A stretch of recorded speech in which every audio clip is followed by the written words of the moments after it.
We were saying who would be the most He goes so we were saying yesterday, we were like, who would be like the most like realistic, fun, notable celebrity? So like I get it. Like I get it. He's Josh Allen. But like I always am like, oh, why is like Kendall Jenner dating like Devin Booker? Like Devin Booker is as big of a Josh Allen. She likes Sandy Equid. Yeah. I know, I get it. I know. I'm saying, but like, what if like Selena Gomez? Yeah. Wouldn't that be something? Yeah. If Dua Lipa walks to St. John Fisher College, shiver. Yeah. Yeah, I'm with you. One of the Kardashians. Honestly, like, what? I don't know. Like, he's so far from like Oh, I know. LA. It's just,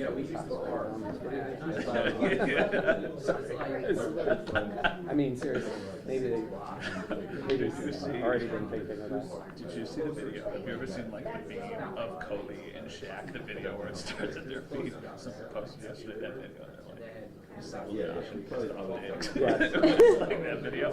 I was like, that is perfect. Absolutely perfect. I don't know. It's funny, like, you know, who's getting the time. Like, he actually respecting the fact that family has making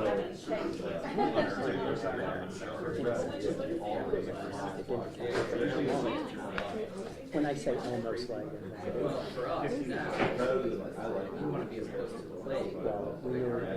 there's always one way or another. But it's almost like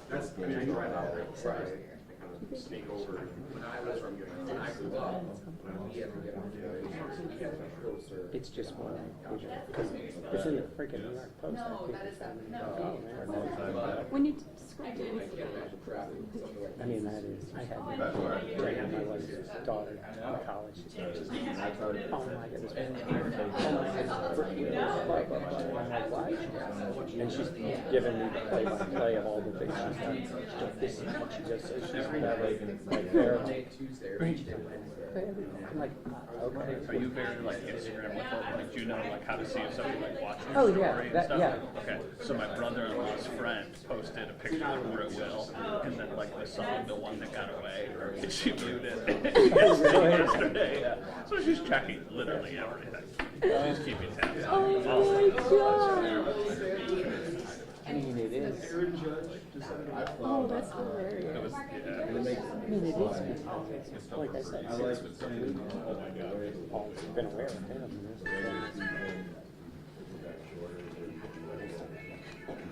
Oh, So he then like records the video of like who viewed it, and then it shows like that's her. Oh my It's like incredible. gosh. I think mortified.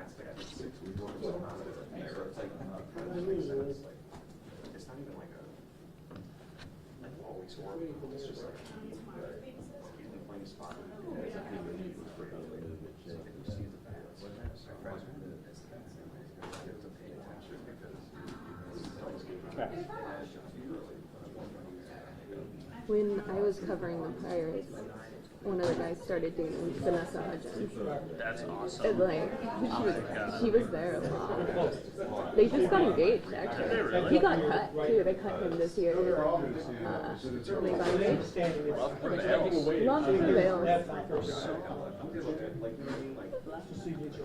High School Musical is still a bop. You big High School Musical? Yeah, I love it. I bet you are. You know, the most exciting thing about having a kid is getting to like watch this stuff together. The back end, The little girls, I'm like, oh, honey, this is Troy Bolton. Let me introduce you. Hi, what's going on? and then she'll be like, What'd you say? then she'll be like, Dad, I don't want to watch this show. No, you should, because I want to I watch was it. yesterday. Better than I was yesterday. Yeah, no. That's who he is. That's what they brought in. Yeah, absolutely. Okay, absolutely.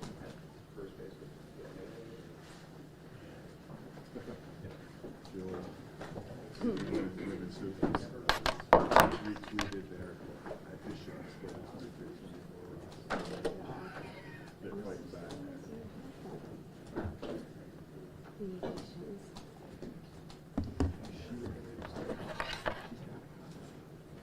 What's that? I know.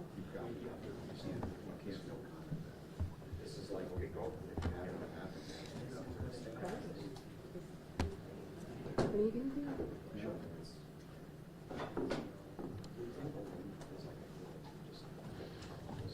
Something's going on.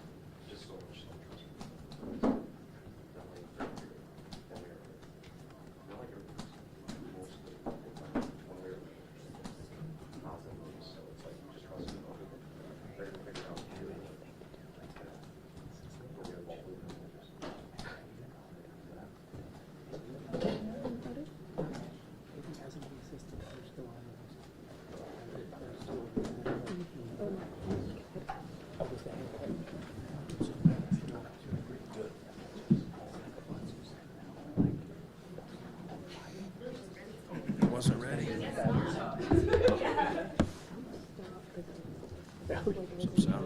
Good, you? It's natural. Joe, how you doing? Good. Everybody ready? Real quick, before we get started, I just wanted to, we're not done, but I want to thank all of our scouts and coaches. You guys have put a lot of work in. Coaches have gone on some privates and pro days and Zooming these guys after hours. Some of them are still in school, so a lot of time these guys have put into it. Our scouts, you know, this whole fall, getting our board to where it's at. It's not 100% final, but we're getting pretty close. And then our medical team, just we had our medical meeting last night with the docs and our trainers and all those guys that are putting a lot of work to get us the data of any medical concerns that we have on these guys, guys that may need a surgery if you draft them or may need maintenance, you know, from A to Z. So again, I just want to thank all those guys and appreciate everyone's work. What do you think? Who? Yeah, you tell me. Hey, look, this is, it's one of those years though, where it feels like, I guess you could say it every year, but it really feels like you could go in 5 different places at 27. Is that the sense you're getting from the research you're doing? Yeah, I mean, we haven't done the mocks yet, but, you know, I've peeked at a few just to, you know, our people have compiled, just seeing what names are constantly showing up above us and what names are showing up around us across the board. And again, we'll get a full look at that through our exercise, but yeah, I think 27 feels like a long way to figuring out who's going to be available, and you know, it's hard to say which side of the ball. Can you give us a roundabout, Brandon, of how many maybe first-round grades you might have in this class compared to what you normally have? I know generally there's never 32, it's 20 to 25, somewhere in that area. Yeah, it's at the end I will, but it's not great. Gotcha. Having drafted in the first round since Josh Allen, is there a strong possibility that you can go offense at 27? I would. It's kind of what I answered to Sal here a second ago, Mookie. It's we're going to take the best player. We really are. There's going to be a good player there, and we're going to take the best player. You know, I know everyone's going to have their mock guesses to say this is what the Bills need, and I know, listen, fans come out to watch offense probably more than they want to watch defense. So, and if there's the right player there, for sure we would do it. I'm usually not going into a draft saying, hey, let's hit one side of the ball or the other. I'm not trying to, you know, so we'll just, you know, we'll see how the board falls, and you know, we're going to set the board, and it'll kind of tell us what we need to do. Brandon, given that you alluded to already, you don't have a lot of, the first round grades aren't great, as far as you go, as far as you're concerned. The fact that you only have 6 picks overall, and you like picks, and you have holes to fill, how much are you leaning towards trading back and adding picks? Yeah, I mean, I think we would definitely be open to that especially if it falls in a way where our first round's wiped out and, you know, starts getting well into your second round and you're like, oh man, yeah, we'd be best to move back. But we'll see. Everybody's boards are different too. You could talk to another team and they could say, man, we love what's available in the first for our team, for what we're doing. But I'll just, again, when it starts getting, we're 27, it starts getting to pick 20, 5, 6, 7 picks out, I think we'll start to know whether we think there's going to be someone there that we should try and stay for, move up for, or, as you suggested, move back and gain more picks. Is it more likely, given that you don't have a lot of draft capital and assets, Yeah. to move back than move up unless there's somebody that you really? Yeah, I mean, tell me who's coming off the board, and I'll tell you. If I was in Vegas right now, putting money down, I would say if we were going to do anything, it'd be more likely to go back than go up. But listen, you're talking to a guy who gets antsy at times and goes up and gets guys, so Vegas probably would still go against what I just suggested would happen. And with a wider, seemingly wider range of opinion on the prospects in this class as a whole, do you see that as an opportunity because more teams will have different opinions on players than you, maybe than normal, or is that something to be wary of because of the unpredictability that offers? Yeah, I think, Chris, you got to go in and look for the players that you like, that fit what you do, and fit. You've got defined roles if you take them. Hey, this guy's going to come in, he's going to compete to start with player X, or he's going to be a really good backup for us year one, maybe help us on special teams. But we think year two, he's a replacement for someone who's got an expiring contract. So, every year it seems like there's varying opinions. I mean, there's guys that we'll have in the 4th round that go in the 1st. They're better fits for someone else, maybe as a skill set, maybe there's some medical concerns, maybe personality. It's not the type of person that we want to deal with. So we kind of set the board just for us and go. But no, I think as the draft goes down, it starts getting, there's some depth. It's just not as high. It's more a little bit later. Do you feel like, I mean, obviously you made a lot of moves, signed a lot of people. Yeah. If the draft goes badly at a position, like there's a run in the 1st round and 2nd round, do you feel like you have covered your spaces to the point where you don't absolutely have to pick position X? Yeah, I feel we've done a pretty good job of filling enough of the holes, whether it's starters or good backups, to where we don't have a sheer starter, but we got several people to compete, 2, 3.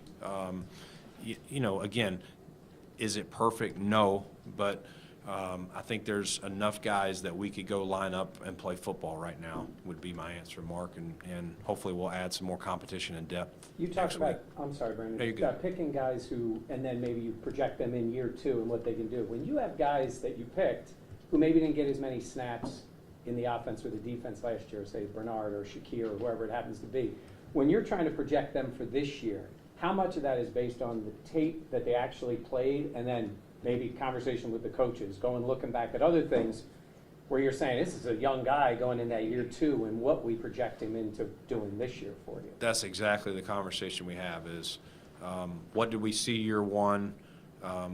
What do we need to see from him in year 2? And do we think it's there, or do we say, hey, and if we still think the player needs to improve on the one area why he didn't get as much playing time last year, we've communicated that to the player and said, hey, this is what we want you to work on this offseason, come back and show us this. So they would, these young guys are still going to have to come back and compete, but some of the names you mentioned, we are excited about what they will potentially provide, coming up year 2. How does these workouts here these next couple of weeks, how does that help you in that draft process? How does that help you evaluate? You talking about our guys? Yes. Yeah, not a lot. You're not playing football. It's just working out. So we kind of are more going on. They just have to. We have an idea of what we think they will be in year 2. Showing up here, shows, hey, they're ready to roll, and you're able to see what kind of shape they're in and what they've been doing, but nothing from a football skill set. Brandon, we just saw You got a the. lot of guys on 1-year contracts and guys that are expiring contracts going into 24. So as you look at it, is there a position area that you think you need to draft this year because you've got to get a guy in for a 4-year contract at a position where you got a bunch of 1-year or expiring contracts? Yeah, I mean, the one position that we don't have a lot on the future is D tackle. We don't at this point. You know, Ed's going into his last year, Daquan's going into his last year, Jordan was a 1-year deal, Tim Settle last year. So if you were, you know, poking at something that, you know, the Bills would need to keep an eye on, that would probably be where you'd start. I mean, Jordan's 2 years, but Yeah. you got Rapp, you got Iowa expiring, Lamar's future. Is that another area you got? Yeah, I think that one we'll see for sure, and again if there's a guy that we can add, we definitely would. But we feel good with Jordan, Micah, adding Taylor in. DeMar, you know, is prepared to come back and play, and we got some other guys there. So yeah, if there was the right player, we'd take him though, Sal. It's not that we're saying boxes check, we're ready to roll. Brandon, just to follow up on what Sal just asked about Tamar, you say he's preparing to play. Where are you guys at in that stage? If you can give us an update on maybe what the medical is telling you and where that's going, and also where Von Miller is in his rehab. Yeah, we'll start with DeMar, Sal. So DeMar saw his last specialist on Friday.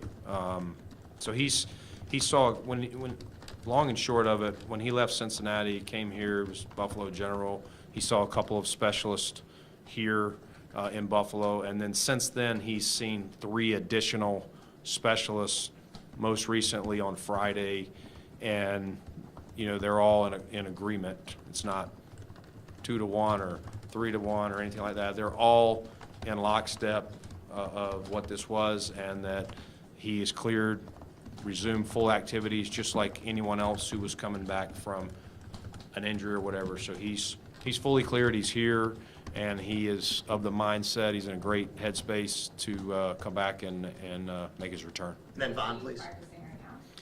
He is working out, yes, yes. Von, And Vaughn, I'm sorry. Sorry. And Vaughn, saw Vaughn yesterday, didn't get to talk to him long, but gonna follow up with him this week, but he looks good. You know, I have not asked the trainers specifically where he's at, like on this day, but we'll get a good idea this week of where he's at, and no timetables at this point, even if I knew specifically before I walked in here exactly where he's at. But I know he's been rehabbing hard, everything's gone as planned, and you know, we'll see. I don't think there's gonna be a timeline until we get to training camp of, you know, is he ready at camp, or is he start on PUP, and kind of take it from there. One more clarification on DeMar. Is there anything internally that still needs to happen for him to be cleared? Because I know it was like all the outside specialists first, and then you guys checking off on that. Like, are there any more steps, or is he good to go? No, this is one of those things that's, it's not our expertise, you know, our medical team that we have on staff for what his situation was. So we basically are following the lead of them. If they say he's cleared, but we did, this is something, it's not new. I mean, it's not, it is new. It's not something we're used to. So it's one of those where Nate Bresky went, you know, with him on all his trips, just to hear, make sure we're hearing exactly. And then those findings were also communicated back to our medical doctors as well. So he's clear as far as you're concerned? He is cleared. Brandon, just one more on DeMar, or on this, just that's from a physical health perspective, and I think there's also the mental Yep. health component that obviously in January, that was talked about a lot with the players and everyone here, but making sure that DeMar's okay in that perspective, I guess, how important is that? And obviously that's something that like, you know, that's outside of the physical part, is that mental part, making sure he's okay to return. Yeah, that's a huge part, like anything. You know, anytime you're coming back from any injury, much less something that was life-threatening. So yes, that's always an ongoing type thing, and we'll put all the resources that he needs, you know, for that. Brandon has Stefan Diggs reporting for, I know it's voluntary, for these workouts, and the second part of that question is, you said at the end of the season you like to let guys get away and then, you know, check in with them as the offseason goes along. Have you had any conversations with him if he's not here, and how have those gone? What I'll say is, Matt, he's He was not here yesterday. I'm not sure about today. Have not seen him or heard that he's here. You know, I'll keep, you know, our contact and communication, I'll keep that, you know, between us. Brendan, when you were talking earlier about, feeling good kind of at each group, at least with the guys you have, what makes you confident in everyone you have at linebacker just moving forward without Tremaine? And you mentioned like those conversations with guys stepping up. What have those been like with that group in particular? Yeah, I mean, I think we got some, you know, we got some young guys that have waited their turn and their opportunity. You know, start with Tyrell Dodson's been here for a while in our system, knows it, and I think he filled in admirably, you know, when Tremaine missed time, and so I think he'll have that opportunity. The two guys we drafted last year in Bernard and Spector have, you know, Spector's been here the whole offseason. You know, Terrell just got back, but those guys, young players that, you know, have good upside and will have that opportunity. And then, you know, we bring back an A.J. Klein as well, who came in, and you guys are familiar with A.J. and our history with him. So I think between all those guys, we feel good that we have that covered. Brandon, how often would you say that it happens where you reach into a round, you know, say you stay at 27, but you're out of first rounders on your board, but you got to take somebody because you can't move down. Yeah. So you're taking a player with a second round grade there. How often would you say that happens versus the inverse happening, where maybe you're in the 5th or 6th round and you get a guy who you maybe had a 4th round grade on? Do those two things maybe balance out in your mind? Because I would imagine it happens quite a bit. Yeah, spot on, Jay. A lot of times, if you're picking at the bottom of the round, a lot of times you're going to be picking in your second round. You really are. And then on the inverse of that, at the bottom of the round, a lot of times, you know, we had I know Shakir and Benford, I'd have to think of who all we took, but we had higher grades on them than where we got them. It just, as the draft starts to fall, people start to pick for various needs, guys they had targets, guys that are going to play a specific role for their team, especially when you get on defense, you know, between 3-4 and 4-3, you know, some guys just don't fit, you know, a classic 3-4-5 tech doesn't necessarily fit in our defense. And, you know, these pass rushers, you know, are they a DPR in our system? These stand-up outside backers, you know, Vaughn's one of those guys that's a rarity that can play in a 3-4 or a 4-3. You know, he's probably more 3-4, but he's played in both and done well. But you get into those parts of the draft where people are starting to target certain positions, certain types of players, and so you are able to sometimes find guys in the 5th round that you had maybe a late 3rd or early 4th on. Following on that, does the philosophy change? If you're at the end of the 1st round and you're going to take somebody who's got a 2nd round grade, are you now searching for somebody who has more upside that maybe would be worth it, or are you taking the more sure thing because then you know, like, well, maybe we weren't as high on him, but we know he's going to be a good player? Yeah, I mean, I think you weigh, you're talking about, all right, now, all right, what's this player going to do for us year one?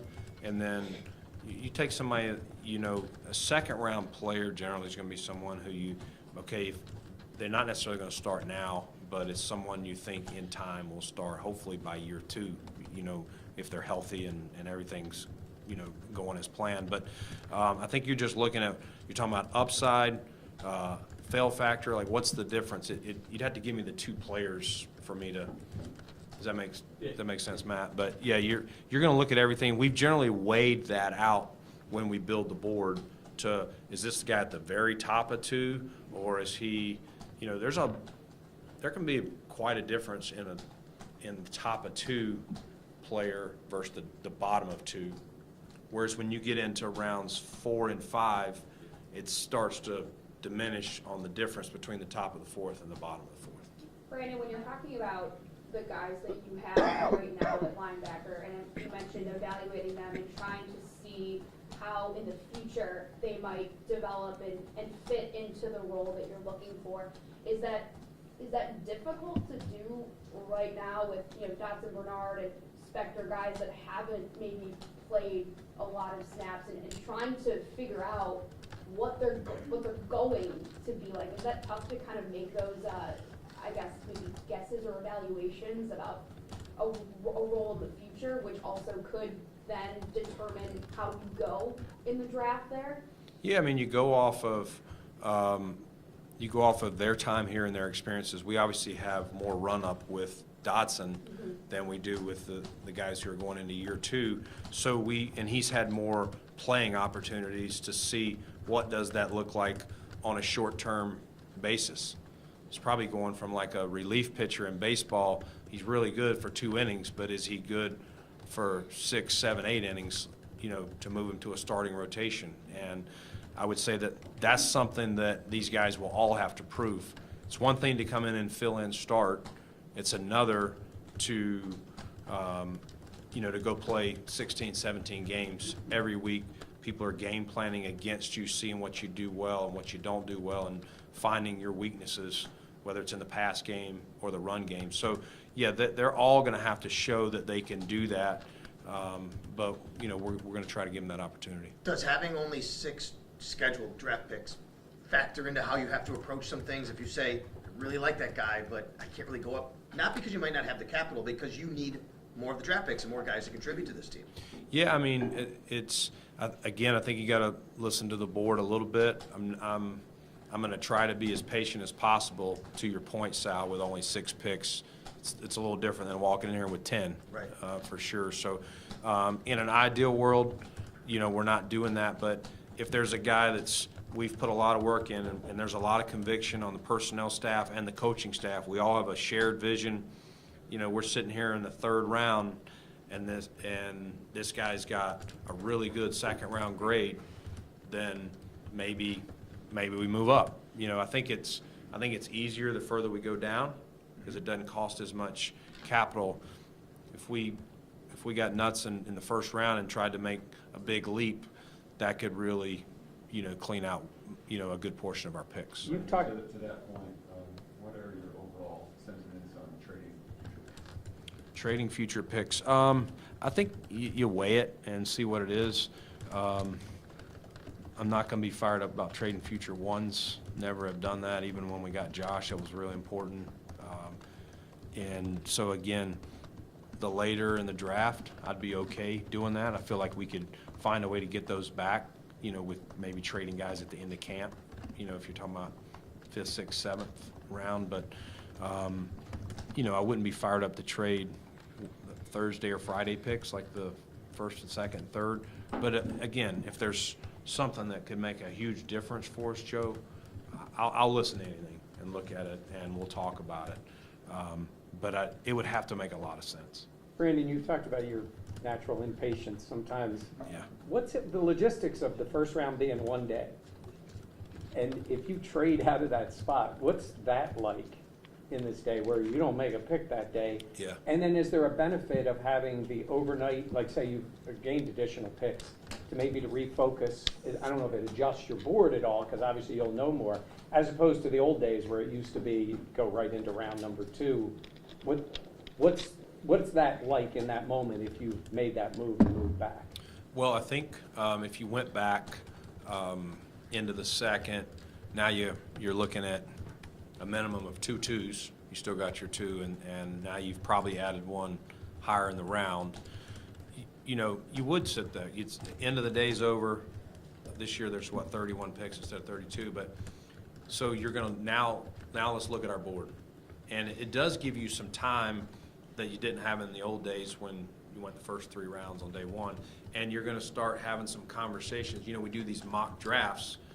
Well, we're guessing on what teams are. Well, now the 1st round's been answered for us. So a lot of times when we're doing these mock drafts, you're going, all right, if these 2 guys were on the board, let's argue. Who would we go with? If now you put 3 or 4, it can be a little trickier. So we can do, that's what we would do is Friday night or Thursday night after it's over, we'd sit there and look at our board and start saying, who do we think we're going to have options at? Let's talk about it now.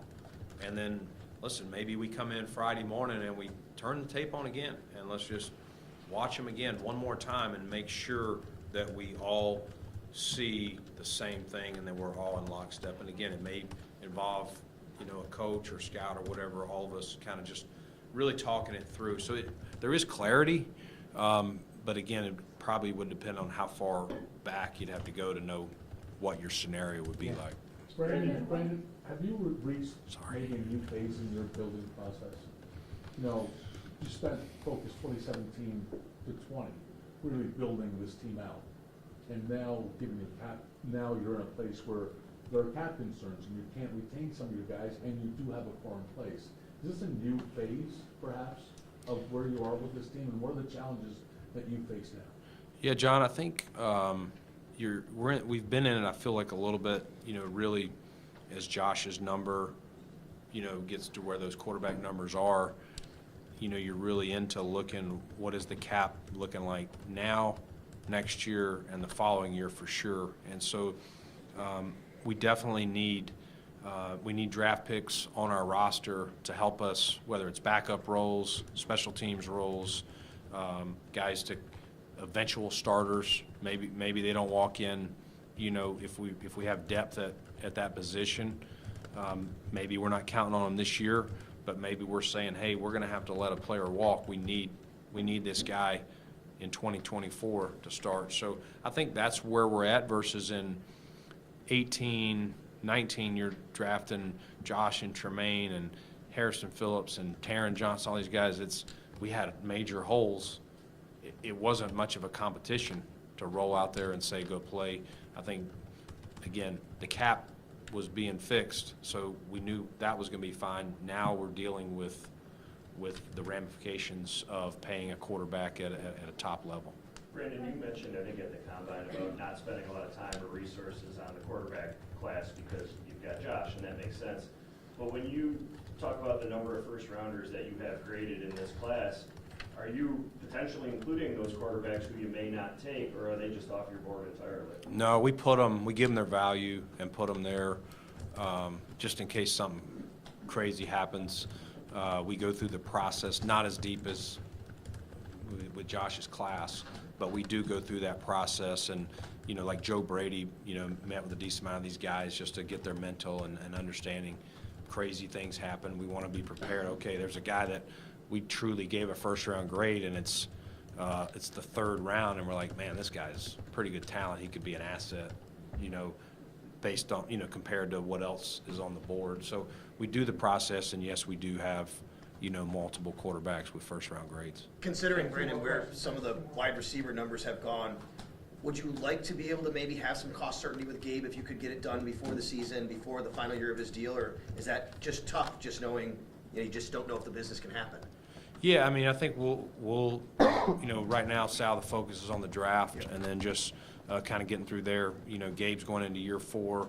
We got, you know, a few guys that are in that role of going into that last contract year. And again, I think right now it's more just focus on the draft and see where our roster is at that point, and then start looking, you know, for guys that we would extend, whether it's him or, you know, any of the other guys. You know, you could name a few of them. You know, that's generally something I start looking at in the spring, summer and it is planning. Where are we going to have some holes?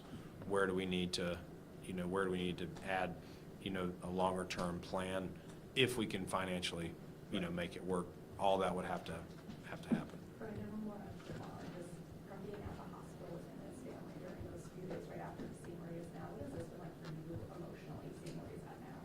Oh man, that's tough. It's he's one of those. It's such a great kid, such a great family, and it's exciting to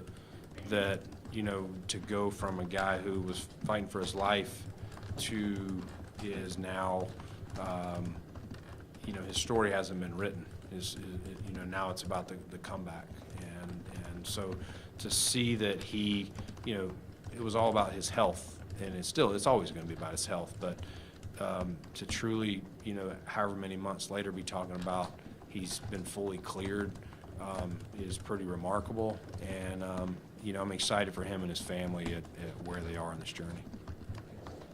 Thank you. No, I'll jump in faster next time.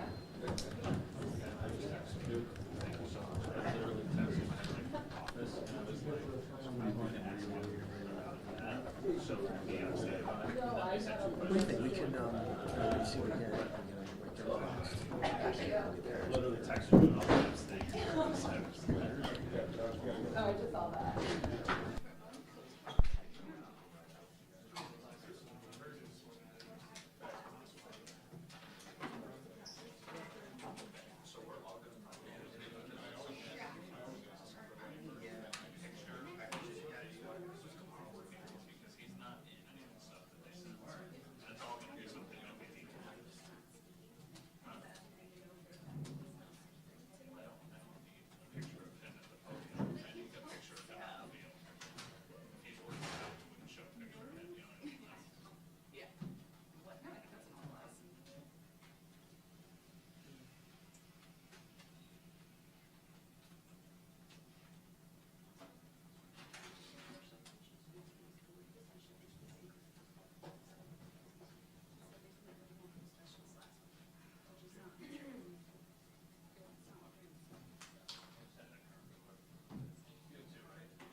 All right, good to see everyone again. Good afternoon. Let's go ahead and get started. We'll open up to your questions.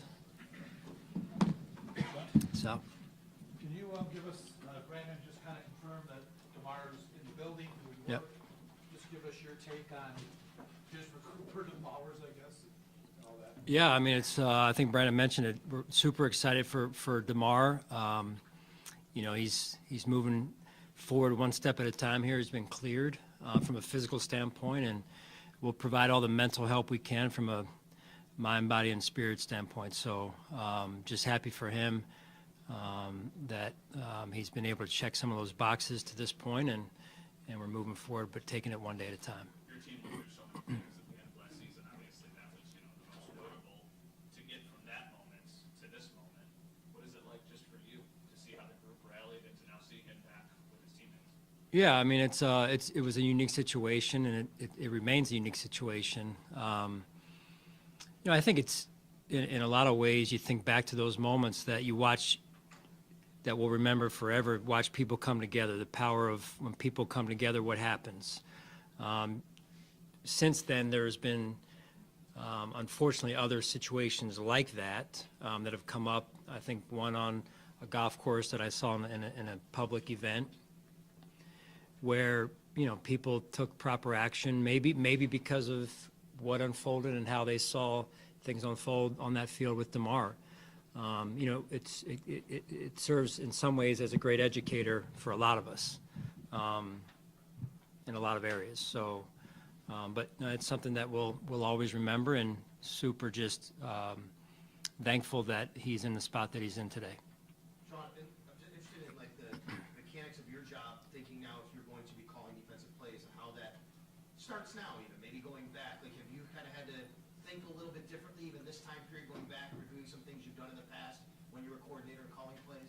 Yeah, no, it's first and foremost, we got a really good staff that on that defensive side and the offensive side of special teams as well. But I wouldn't be able to do this without a really strong staff on the defensive side, in particular in this case. So, but yeah, it's almost you've got to have kind of a two-track mind, one as a head coach and that mind, and then also as a defensive coordinator. So, but it's been great to this point. You know, I was excited yesterday to get in the room a little bit. I just spent a little bit of time with them yesterday as a group, the defense that is, and kind of rolling up my sleeves and getting back wearing that hat again. And so I'm excited about it. What's your favorite part of that? I'll be a defensive coordinator. Yeah, like the rolling up your sleeves part of it. You seem excited when you say it. Yeah, I mean, it's how I got. It's part of how I got here. So I just think, you know, being in the defensive staff room, having those critical conversations that come up, solving problems, trying to evolve where we need to evolve and where the game is going, and then working hand in hand with our players. Again, that's been mostly the assistants to this point, but mostly working then together with the staff and figuring some things out. And it just feels good. It feels natural, and I think, you know, we'll see where it goes in the future. Has your comfort level with Ken going into year two, what you've seen in the offseason so far, did that bake in at all to the decision, or your comfort level of taking a larger role in the defense because of maybe the growth that he's showing on the offensive side? You know, I considered it. It wasn't much of a factor one way or the other in terms of swaying me one way or the other. But, you know, I definitely thought about that, as well as Matt Smiley in his position now for a second year. And so that's this time of year it's highly important, if not even before I was taking on what I'm taking on this year, that I'm on the same page with those two men in terms of how we see it and what we want to be about going into the season. Jermaine brought a certain skill set over the past 5 years to the defense in the middle. When you look for a potential replacement for him, do you need to try to get close to that skill set? Understanding 6'5", 250 and his measurables are unique, but do you need to get close to that, or do you feel you can pivot and still operate and be as successful? Yeah, I think, you know, there's certain priorities we look at and for in that position, just like other positions. But Tremaine's a unique individual, unique player. So I think if we try and chase that specifically, those are hard to find, right, in terms of his skill set, his talent, who he is as a person. So we're really looking just for someone that helps our defense, can lead the defense, and do the necessary parts of the job that allow us to be a good defense like we've been the last couple of years. Brandon, going off of that, when you talk about evaluating the guys that you have right now in that linebacker room, Dodson's really the only one he's the one that's had the most playing time, and you've been able to see what he can do the most.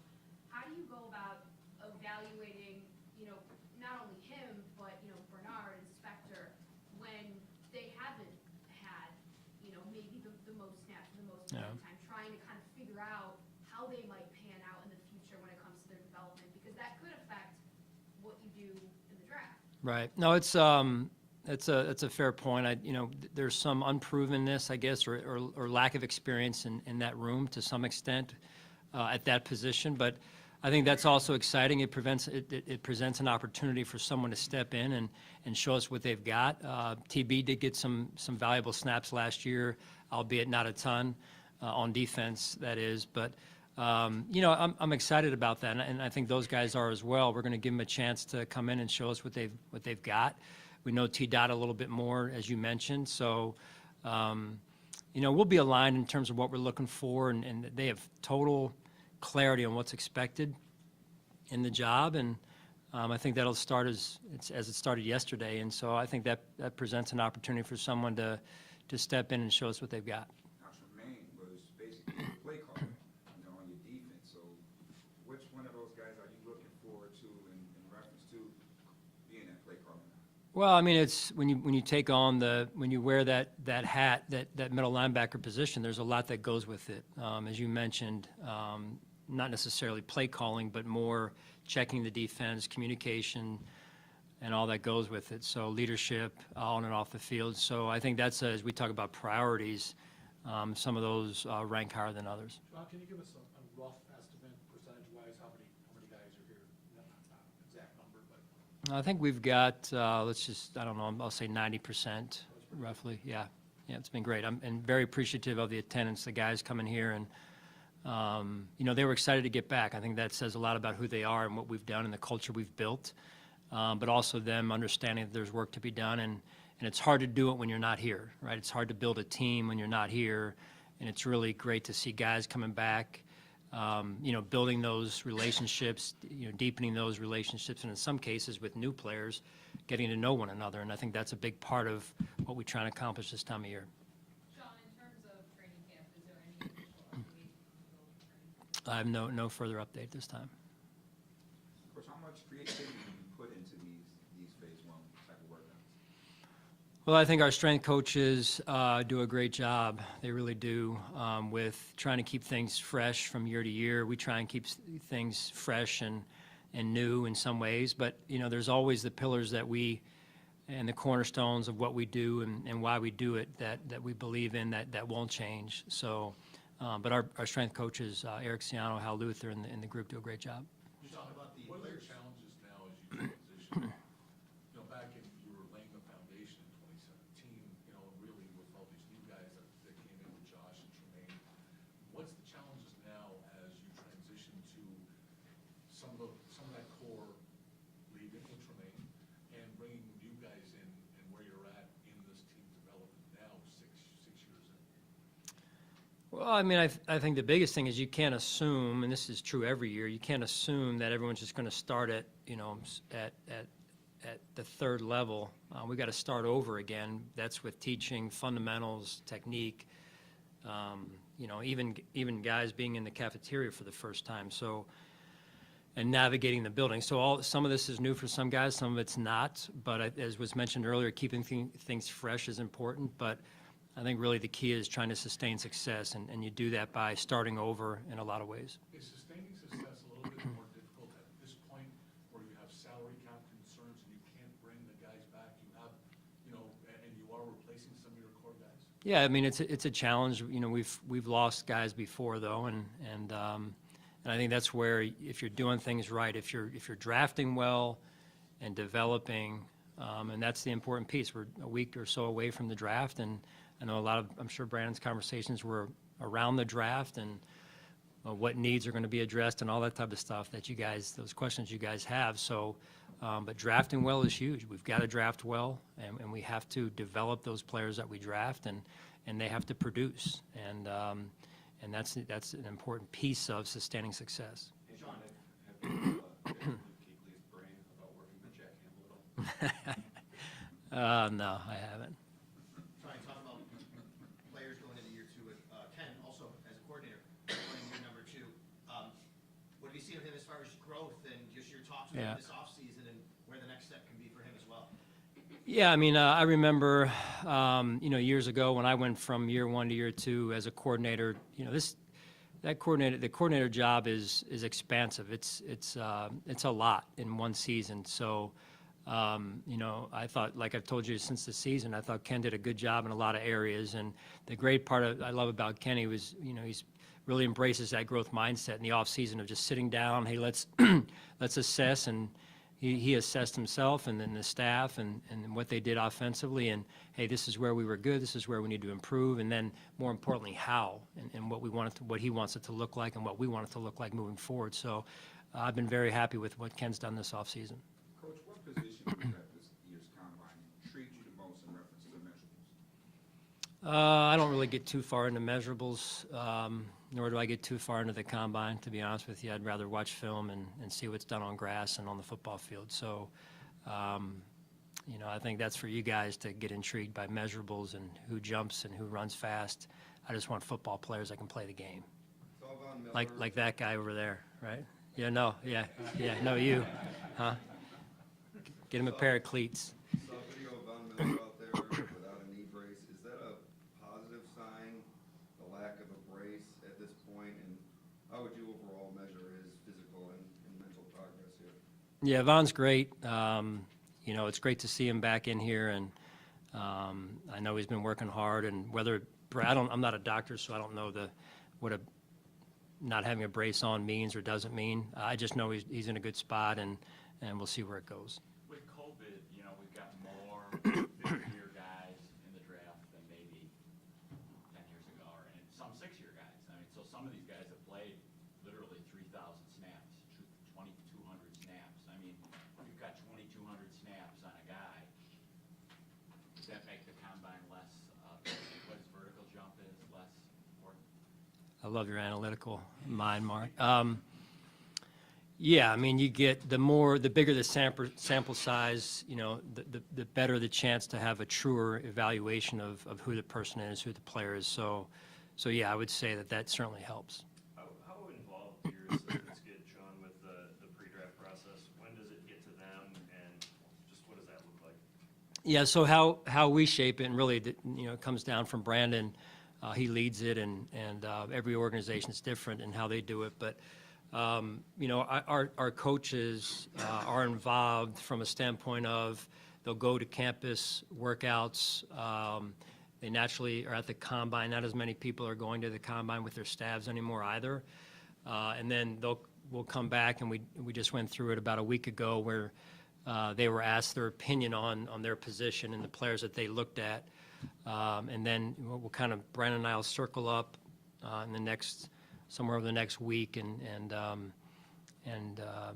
kind of just make sure we're aligned on things, and then we'll go from there. And there'll be some follow-up with the position coaches from time to time, but really from here on in, they're more focused on maybe some of the lower part of the draft board, and then really just focused on our players who are in front of them every day right now.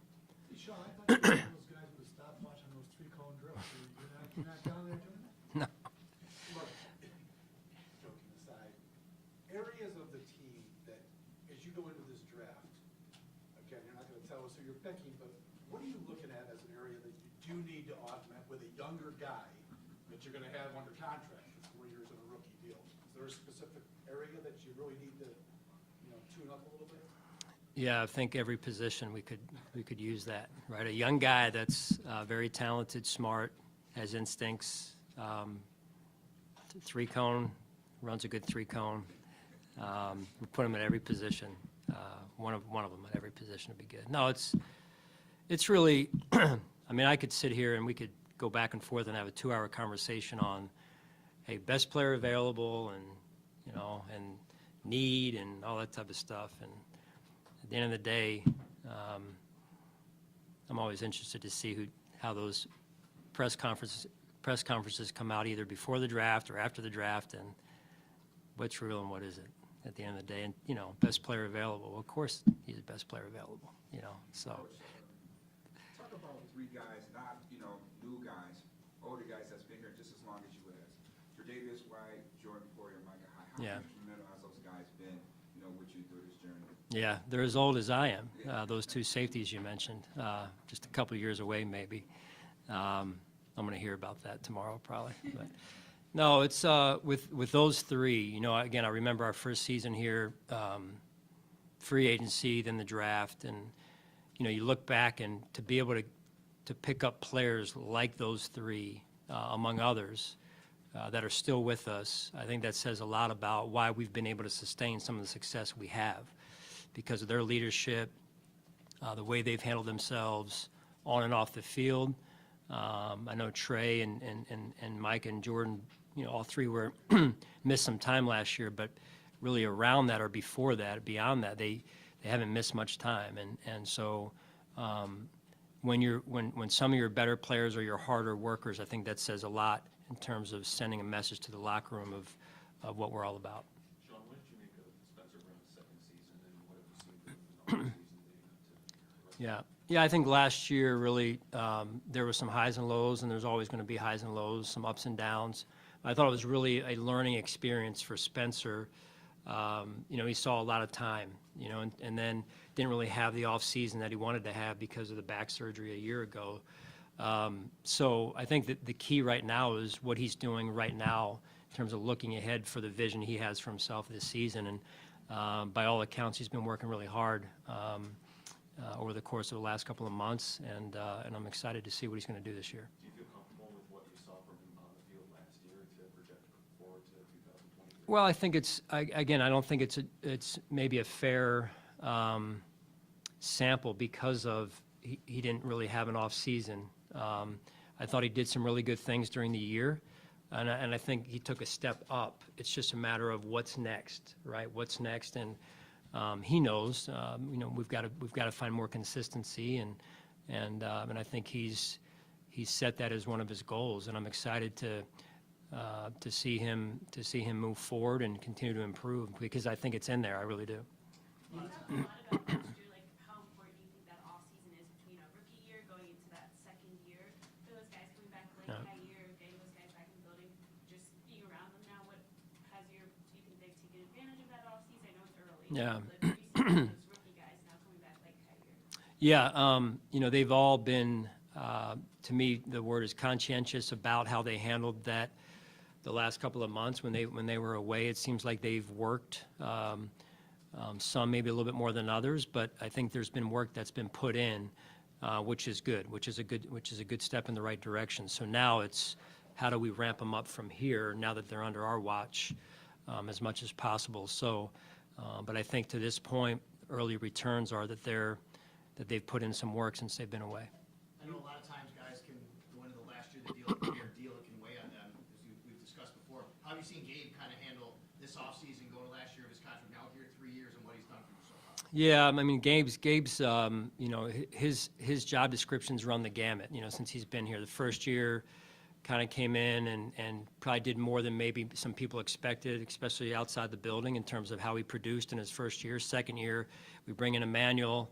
Maybe he thought it was going to be his time, bringing Emmanuel, then all of a sudden he's right kind of back into that same spot he was the first year. And then last season, hey, here he goes, and he gets dinged up a little bit, but he pushed through it, you know, like no other out there. So I think this year he's in a position where he's really going to start to settle in. And listen, he's a guy that's always been mature beyond his years in the way that he was raised and how he handles things. I think he's got a unique ability to compartmentalize, and that'll serve him well as he moves forward here. Sean, you mentioned Trey. You know, he'd been like from the day one, the guy you plugged in there. And Yeah. he went through a lot to get back on the field last year.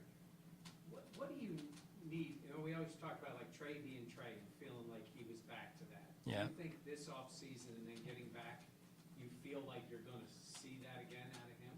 Yeah, well, short of me getting up and dancing and doing some of what Trey does on the field when he's Trey, that's what I'm waiting to see, is when he's in that headspace, when he knows that he's in a good spot, and I think you can ask him obviously at some point here, but I think I'm expecting to see that pretty quickly here because of the work that he's put in. I mean, the question was asked about some of the young guys, and I know Trey's been working extremely hard, and he's just driven that way, which is part of the reason why we drafted him when we did. So.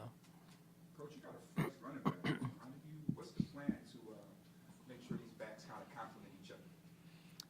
Yeah, well, I mean, I think it's really kind of early to say how they're going to complement one another. I think right now we've got two guys, really one and a half, with a half being Naheem, still learning some of what we're doing. But, you know, with Damian in here now, he's learning, but the system is somewhat similar to what he came from a little bit in terms of some of the terminology in some ways. It's a different room. I think that's the best way to say it right now. So I think the skill set has changed a little bit, and the personalities have changed a little bit. And, you know, we lost Motor, and Duke was in there, and, you know, so, and Taiwan. But, you know, I think those guys are tough guys to not have in there at the present time, at least. And obviously Motor moved on, and we're happy for him and his family. But it'll take shape in a different way because of the personalities that are in the room and some of the newness of those guys to us and then to the league. What do you see in reference to James Cook, you know, taking that next leap year two? Yeah, he's got to prove it, I think, and I think he's very well aware of that. I think he's up for the challenge, and we'll see how far he can go. I know a big thing for him was coming back in good shape and putting in the work when he was away as well. So, you know, most of these guys, when they leave here, they know, you know, in a pretty clear manner what they need to work on when they're gone, and I think most of them have put in some work, which is good. All right, thank you, guys. We are still here for the next 2 hours. If you want to just keep talking all that.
Yeah, well, I haven't gotten to see him since I saw the news. We kind of work out at different times. The defense goes a little earlier, we go later, and switch off for meetings.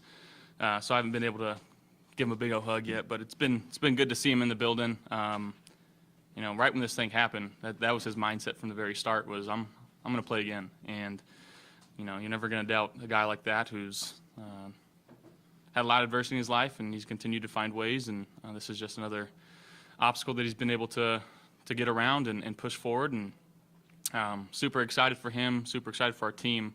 You know, he's a heck of a football player, and we love having him back. Josh, how did everything go with the elbow this offseason? I know you said there wasn't surgery required, just some rest. How did all that rest go? Have you had to see anybody, and how are you feeling now? Yeah, I haven't seen anybody. It feels really good. Threw a couple times, and again, no issues. So, you know, just getting back on track. Obviously, within this first phase and a little bit into the second phase, not a whole lot of throwing here in the building, but trying to find other outlets to be able to get guys moving around, getting the ball in the air. So, stuff we're still working around, and that's the rules we have to work with, and it is what it is. But we'll find ways where we can still get some work done. No impact on the golf game? No, not at all. What's off-season training been like? I mean, obviously you've talked so much the last couple of years about your work with Jordan. Have you done anything different this off-season? Not a whole lot different. You know, it was a lot of rest, a lot of mental recovery. You know, this last season was pretty draining throughout, physically, emotionally, mentally. Again, just trying to reboot. And you know, I think at this point in my life, I've never been as focused or locked in football than I am right now. So I'm very excited. I'm looking forward to, you know, getting here with the guys and building that team camaraderie and, you know, having guys over and, again, just doing that piece of it, because I think that's such a huge piece of it when you're able to trust teammates inside and outside the facility. And again, we're in Buffalo, so there's not a whole lot to do here in terms of outside recreation and stuff like that. So having, again, guys over to my spot, you know, breaking bread together and having a good time, and again, just getting to know each other on a deeper level, I think that pays dividends in the season. You say you've never been more focused than you are right now. Is there like a leading factor to that? Is it because of last season? Is it just because of where you're at in your career? Like, what's driving that focus? I think it's a mixture of a lot of things. But again, going into my 6th year, understanding this offense fully, and again, just trying to dive in deeper with Dorsey and Joe Brady in our quarterback room. Just trying to be the best leader, the best teammate, the best quarterback that I need to be for this team to win football games. And again, we need to get over that hump, and I understand that. We understand that. You know, and again, you got to look from within sometimes, and again, just finding new ways I can get better. You know, taking care of myself on the field, whether it's taking hits, protecting the football, you know, not putting the ball in harm's way. And again, just finding better ways to help this team win football games. There's a lot of times last year, you know, looking back at film, where one, I was just being careless with the football, careless with my body. You know, at the end of the day, availability is the best ability. So a lot of different things that I'm working on right now and learning from. And you know, what I'm excited about is our quarterback room with Matt and having Kyle here, and then Joe, and Lube's in there too. Just going over concepts that we love and diving deeper into those things. So my eyes are in the right spot, and I'm putting the ball where it needs to be, on time, on target, making sure, you know, everybody's on the same page in terms of route and distance and angle of routes, because you know, there's some times where we can clean that up as a team, and I think it's going to better us. And you know, having those talks with Dorsey about concepts that I love that we need to, you know, keep working on, you know, and this is the time to do it. Steph Diggs raised some eyebrows on social media with some of the I guess, cryptic posts that he made. Is everything good with him and you? Yeah, absolutely. Steph's gonna Steph. You know, I love the guy. He really is. He's one of my favorite people on this planet. He's so fiery. He's so competitive. He wants the ball in his hands 24/7, and you know, I'm never gonna not like a guy like that. You know, he wants what's best for the team. You know, I know he's not here right now, and I wish he was here, but OTAs are a little bit of a different beast when it comes to all that stuff. But I'm just looking forward to getting back with him and working on things and continuing to get better, because again, he's the best receiver in the league, and he helps us out a lot on this team. So again, just looking forward to continuing our relationship and our you know, on and off the field, and continuing to make plays for us. And you talked about how mentally draining this last season was with DeMar, snowstorms, the tragedies, and all that stuff. Did you find yourself having to do anything different to decompress, or perhaps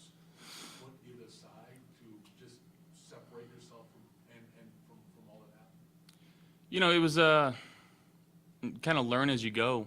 There's a lot of moments where really unprecedented times where not many teams have ever had to face the adversity that we faced last year, and I'm so proud of how we handled things. Still being 13-3 in the regular season, and we won our first playoff game. Obviously, didn't win the second one, and we want to win our last game. That's the main goal, is to win our last game. And obviously, we didn't get that done, but to look at the season, how it went, how I think successful it really was. And I know people get caught up in that last game, and it's easy to get caught up in that last game because we didn't perform at our best. And it's obviously something that we want back, and it's going to continue to drive us. But the way that we handled ourselves, the way that our team came together in some very dire times, I'm very proud of the players that we have on the squad, and again, that we're bringing back. We've brought in a lot of new guys, and to have that leadership on this team, to kind of bring some of these newer guys up and show them what the culture here is all about and what we're trying to accomplish. I think it's a good thing that we got going, and that's hats off to our front office and our head coaching staff and the leaders that we have on this team to keep pushing us in the right direction. Josh, you've seen Gabe go in year 3 now, going to the final year of his contract. You've been here your 3rd year when you kind of ascended, really took that leap. What has he meant to you and the offense through the first 3 years he's been here? Yeah, he does all the dirty work that you ask him to. He runs the clear outs. He runs the posts, the goes. He's running the deeper routes. And again, I think sometimes when you look at stats, they're a little bit misleading when it comes to him. But again, the dude he does all the right things. He does what you ask him to do, and he goes above and beyond. He strains each day when we're working out here. He's a guy that you can trust and depend on. You can't say a bad word about the dude. He's one of my favorite people too. We hang out a lot, and he works his tail off. So it's very easy to trust him. And again, I think putting him in better situations to have some catch and run opportunities and maybe move him around a little bit more is going to help us, help this offense, help him. And again, the things that we're looking at right now in our offense, and really how good our offense was last year. If you look statistically at our numbers, and then you look at the turnovers that we had, and that's big time on my part. Turn the ball over too many times, and if you can say we limit maybe half of those, and then add those to the numbers that we already have and the opportunities that we're giving our receivers and our running backs, I think it's only going to be positive outcomes. So again, continuing to work on that, and again, put our guys in good situations to be successful. You've talked a lot about, people have talked too about the way you play. I've never heard you use the word careless about playing. Was there any sort of epiphany about that this year during this offseason? You've heard it from enough people about how you need to play and protect yourself a little bit. Has anything really changed? I don't think so. I think, again, getting into, I know it sounds crazy, but I'm getting older. It's like I can't continue to do this. I know when I'm using my youth, I feel like I can. But over the course of my career, I'm going to have to learn to adapt and change. And I've always had the mindset of I've been a football player first and a quarterback second, and at some point that's going to have to switch. When that point is, I don't know. I guess I'll let my body tell me. But I do want to be, like I said, I want to be the smartest quarterback with the football in my hands. I don't want to put the ball in harm's way because I know how detrimental that is for our team with those interceptions and the fumbles. So again, just finding ways to work on that, being more decisive with the football, and again, just getting back to maybe some of our more familiar concepts where guys know exactly what they're doing. I know exactly what they're doing, and try to be successful that way. Josh, that was an interesting thing you said there about being a quarterback first, maybe a football player second, or switching those. Is that a message that has been delivered from the team, or is that No, internal? that's internal, and I'm a realistic guy. I think very logistically, and I know Father Time's undefeated, and football's a game where it's not if you get hurt, it's when you get hurt. It's going to happen to anybody at any point. And throughout the season, if there's a guy 100% playing 100%, I don't believe him. We go through our bumps and bruises, and it takes a while to heal up as you get older. And again, finding a routine that now works for me, whether it's spending more time in the training room or hot tub, cold tub, and just being smarter with that aspect and developing that routine to allow my body to heal faster and being smarter as time goes on. That's been a topic really since you came into the league because your ability to run and the plays that you can the messaging from the team about avoiding those unnecessary hits and sliding and stepping out of bounds. Where are you at in terms of, you know, you feel like, I guess, your development in those areas, and how much is that being driven home by Sean and Brandon and in the front office? No, I mean, I really wouldn't say it's being driven by them. I know that they've had a few questions in the media too, and those have been pointed out. But at the end of the day, it's just being smart with the football, smart with the body, and understanding situational football really better. You know, if there's a third down where we got to get it, I'm gonna do whatever it takes to get it. But if it's a, you know, 2nd and 10, I got 9 yards to go, no need to put the shoulder down and try to. We can get it on 3rd and 1 with our players and trusting the guys around me, and you know, and if not, so be it. We'll put Von Miller back on the field and let him go to work too. So. Josh, has it been an interesting realization to start to look at yourself as a player who is getting older? I mean, you're sitting next to one who's played in the NFL for 10+ years now.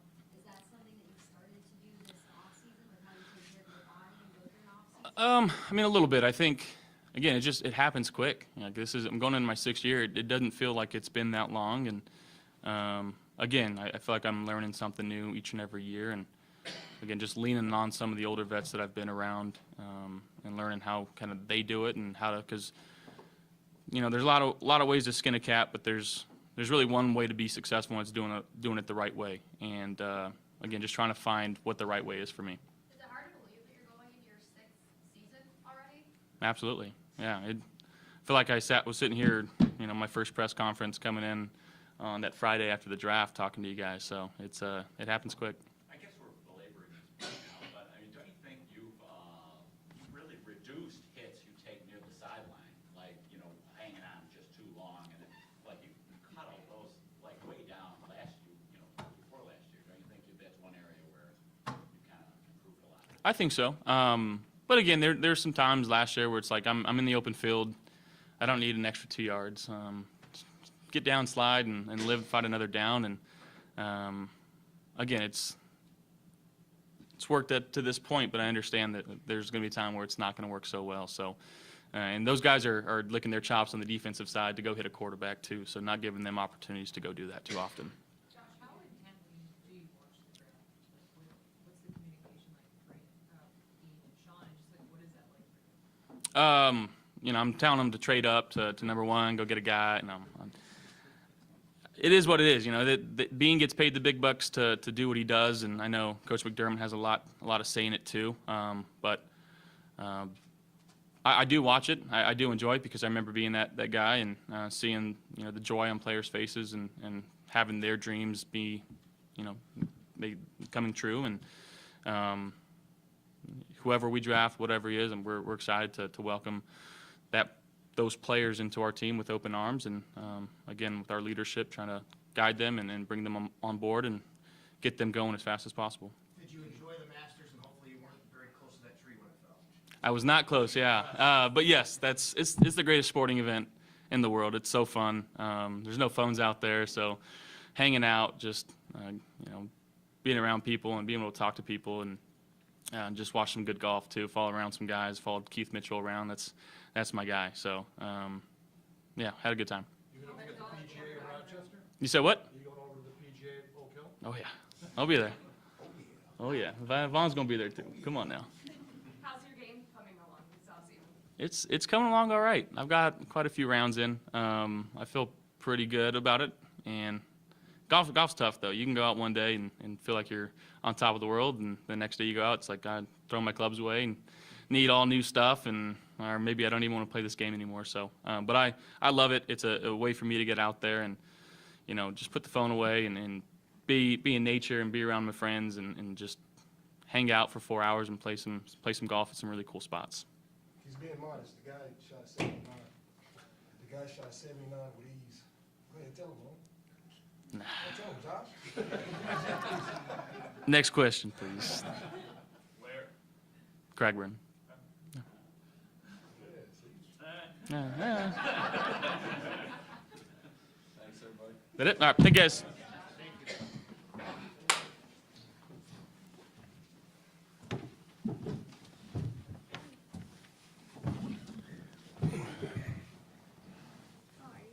Howdy. I'm good. What's going, guys? Good?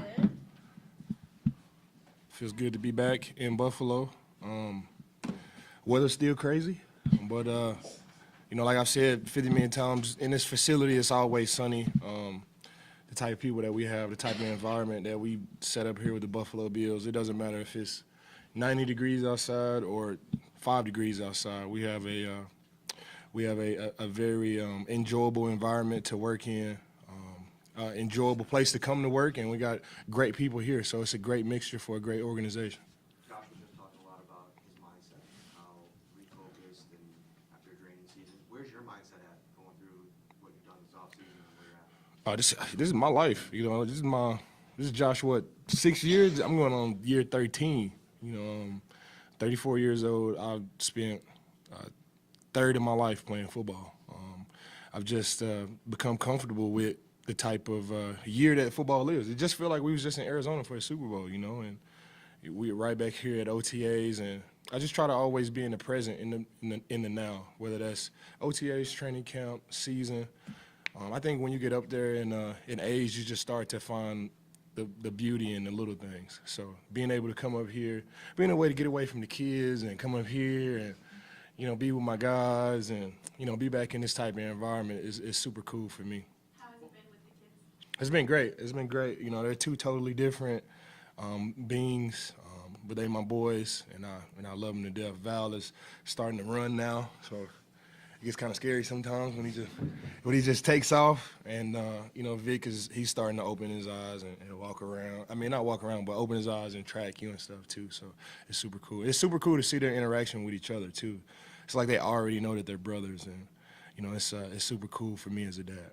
Well, when it comes to your knee, I mean, I got an email last week that you're gonna be in some rodeo thing,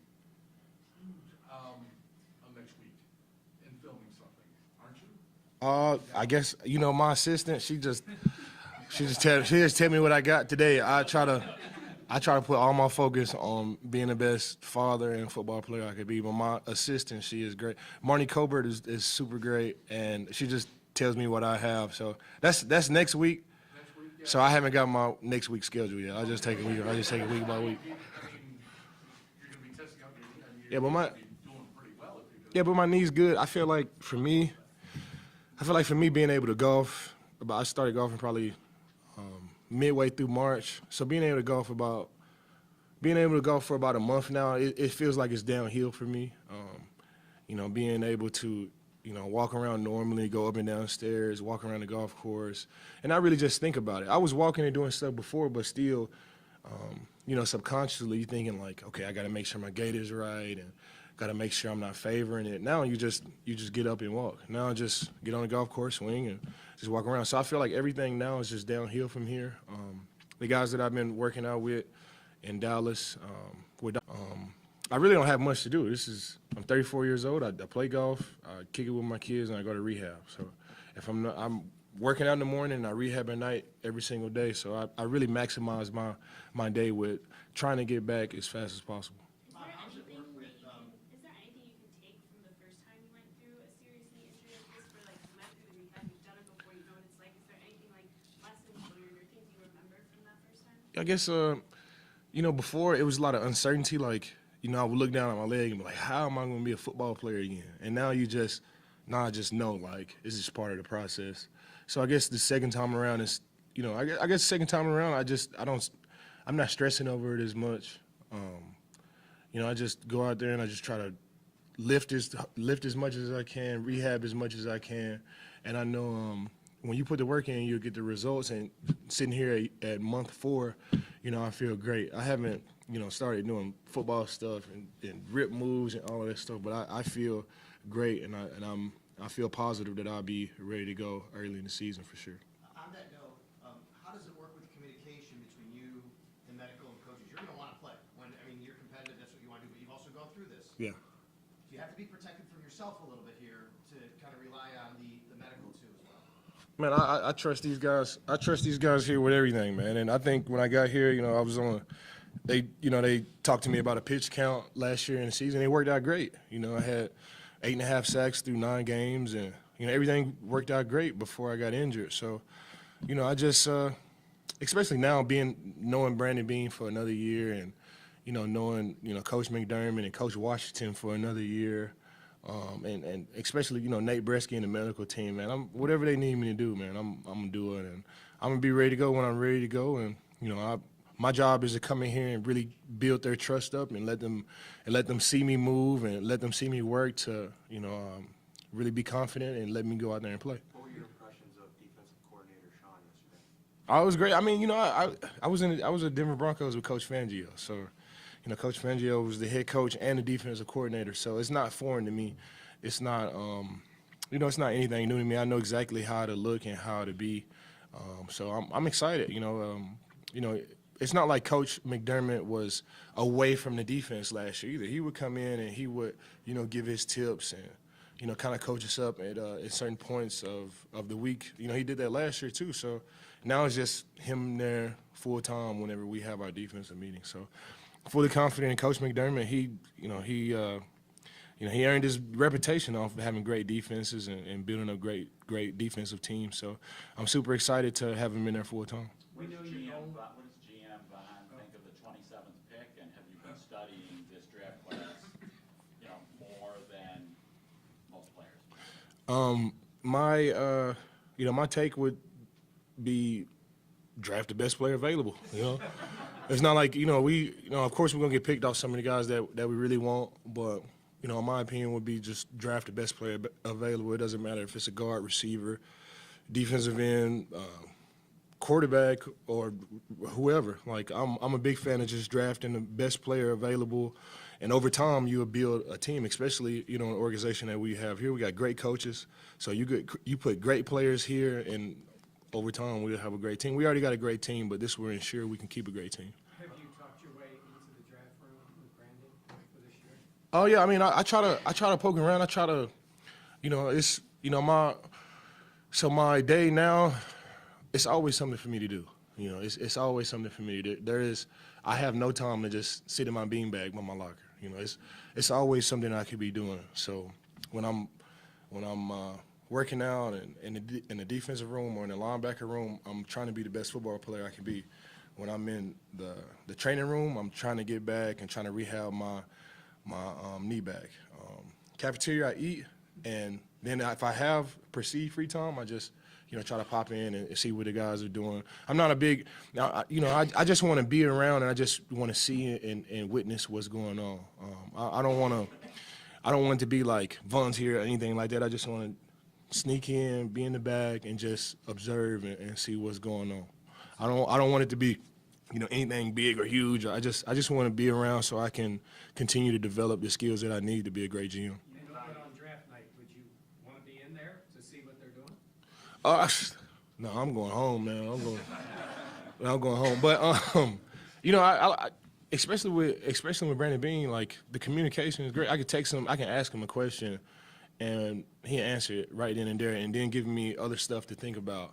So it's not like whenever the time comes, I feel confident that I'll be ready to go. I got so many people rooting for me, so many people helping me out, and I just take the same mentality that I had and trying to be the best football player I can be in the second phase of my life, for sure. You kind of just touched on it a little bit there, Vaughn, but in year 13, you've been around, you know what these things are all about, these OTAs. Why is it important? I mean, they are voluntary. You don't have to be here, so why is it important for you to be here?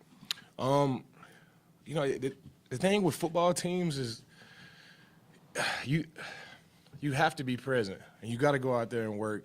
And to really gain the trust from your teammates, you got to be present. You got to show them, like, I'm here. This is just my personality. Like Josh said, it's multiple ways to skin a cat. But the great teams that I've been on, the great environments that I've been on, you got the vets there. You got the big dogs there. And it's not even really about the workout or anything like that. It's just being around the guys, building up those relationships again, building up that camaraderie. And this is the time that we have to do it. We can't do it anytime before here. So I just try to be here. I like to think that I'm a leader, and, I want to lead by example. So, I like to think, I got to be here for my guys. I got eyes on me, and I want to be here for my guys. What is this infamous gym that y'all always working out at that had Derrick Henry and DeAndre Hopkins? What are your thoughts on DeAndre entertaining the thought of being in the building? That's in Dallas. That's Melvin Sanders' gym in Dallas. And, yeah, I've been going there for like for like 3 years. It's a great environment. We get work done. It's right down the street from my house downtown, so it's convenient for me.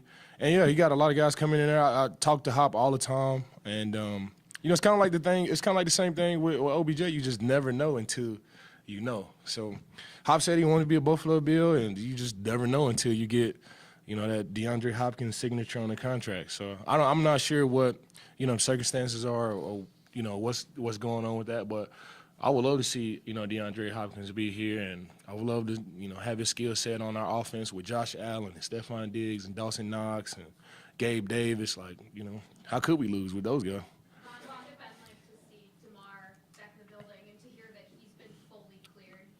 It's been great. You know, just by being around DeMar in the offseason and seeing all the things that he's doing, man, like, it's just good when great things happen to great people. With everything that has happened, he's took full advantage of it, and you know, he's used the platform that he's had from the exposure from everything that has happened, and he's used that for good. And not just one time, but multiple times. He's been to the White House. He's talking to kids. Like, he is taking full advantage of the opportunity that God has given him, and to see him get cleared to play football again. Because I know all of that stuff, even though it's great, but it really comes, you know, for him, and I'm just speaking for him, it really comes secondary on you know, going out there and living out your childhood dream. So to see him be able to do both, and to see him, you know, have the best of both worlds is super cool. How much has it been a boost so far having him back this week? It's been great. I still feel the same. When he walked in here for the first time, every time I see him, it feels the same way. You know, just to have now he's confident, he's joking around, and we hanging out, and we're talking about the fun times in the off season, man. Like, every time I see him, man, it's just like this warm feeling that you get in your heart, man, that, you know, God is real and God is good, and, you know, he's continuing to bless DeMar and everybody. So it's super cool. Pass rushing camp coming up in June. Yep. What are your expectations on Boogie, AJ, and Greg on taking that next leap? What do you see? Yeah, so I got the Pass Rush Summit June 10th in Las Vegas. Invited all the guys like I always do. Of course, I want to have my guys there, you know, Greg, Boogie, AJ, and just to continue to develop. You know, Greg is going on year 3. I know he looks like year 8, and he walks around, he works like he's a tenured veteran, but you know, he's going on year 3. Boogie's going on year 3. So, you know, it's just so many different things that you have to get through experience. You know, repetition is the father of learning. No matter if Vaughn is telling you, this is how you do it, this is how you do it, this is how you do it, like, this is how you get there. It takes, you know, repetition and time to be able to get there. So he had a great season last year, had a great season, his rookie season, and I'm super excited to see what he does in year 3. He's continuing to get bigger, stronger, and faster. You could just tell his mentality is still the same. I tell him all the time, too, just because, you know, we didn't win the Super Bowl and do all the things that we wanted to do last year, it doesn't mean that we didn't do enough. You know, that doesn't mean that we got to come in here and do more. You know, we just got to figure out our perception about, you know, how to get it done. You know, it's just really about the way when that playoff games come, you know, making that play or doing this or doing that. It's not, I don't think it's really go back to the drawing board and change everything that we doing and work harder and work more. You know, in some situations that's what it takes, but for G, just keep doing what you're doing, keep focusing on your game, and good things are going to happen for him for sure. Do you think that moving on to the playoffs that you guys just have to turn it up a notch, just learning from what went on last year? You know, I mean, 14 games is hard to do in this league, but playoffs is a different animal. So learning from that, do you feel that you guys just have to take it to another gear? Football is crazy, man. I think you got to take some stuff from last year, but this is a totally different year. You know, the Jets have gotten better, the Patriots have gotten better, the Miami Dolphins have gotten better. So we can't come into this season like trying to do the exact same thing. You got to always tweak it. Well, I'm fully confident in everything that we've been doing, man. I'm fully confident in this defensive line. We just got to keep pushing, man. We got a whole new season to come up. I'm excited about it, and yeah, we just got to take it one game at a time. We'll be all right. As a defensive player and future GM, what do you think about the hip drop tackle and all the talk about it, and maybe banning it, eliminating it? Yeah. Like, how tough is that? I'm all for making the game as safe as possible. You know, they pay a lot of guys. And I know as a football player, like, all right, but when you look at it from another angle, like, I want to make the game as safe as possible so these guys can play as long as possible, and you can make as much money as possible, and you can provide for your family, you know, as much as possible. So I know it might look, you know, weak that the league's getting soft, but I'm all about player safety, and you know, they pay all of these doctors and all these guys that's on these medical boards a lot of money to figure out the best ways to make the game to make the game safer. So, we got guys that watch this game, and we got guys that love this game, and they want to make the game safer. So, I'm all for making the game safe. Now, with that being said, you know, now we're taking out ways to tackle a guy. Now we can't fall on the quarterback. Now we can't grab him by the shoulder pads. We can't drag him down. But you got to continue to evolve with this game. I've been in the league 13 years, and every other year is some type of rule change that has happened. So you got to be able to evolve with the game and to keep playing. And you can't like say, oh man, I can't drop tackle no more. I don't know if I'll be able to play football again. You know, I don't think anybody would say that. You just got to figure a way to get it done. Appreciate you guys. Thank you.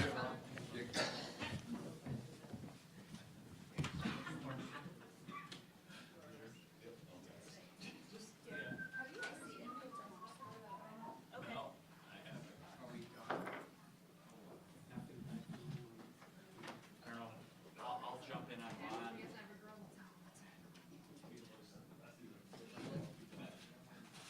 fact, I could do the first 8 of Vaughn. Somebody do the next 8. Yeah, I'll do the next day. Okay. Thank you, Lou. Usually makes you a fan, doesn't it? Huh? Makes you a fan, doesn't it? Yeah.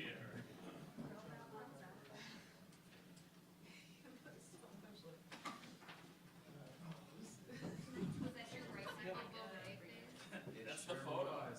That's the photo.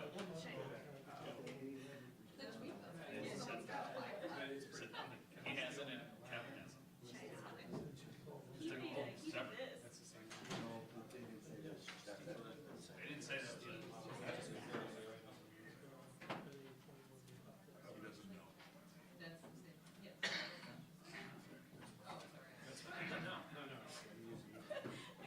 That's fine. No. I would think that you want to get this done now. As a teenager, because if you finish. You win, by the way. I'm gonna reply with that though. He said he doesn't know who's coming. See that picture? It's been right under your nose the entire time. Thank you. Shaking. As Joe knows, that's the avatar for a tackle.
What up? What